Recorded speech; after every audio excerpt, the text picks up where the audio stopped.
நீ வாடா அது மீறி யார் அடிச்சாலும் வாடா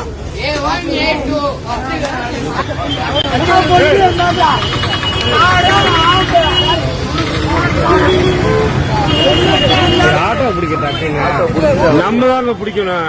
டக்குன்னு ஒரு ஆட்டோ பிடிக்க பூரா வேடிக்கை பார்த்துக்கலாம். அப்படியே அவர் ஒரு ஆள் சமாளிச்சுக்கலாம். டக்குன்னு ஒரு வண்டியை பிடிக்கணும்.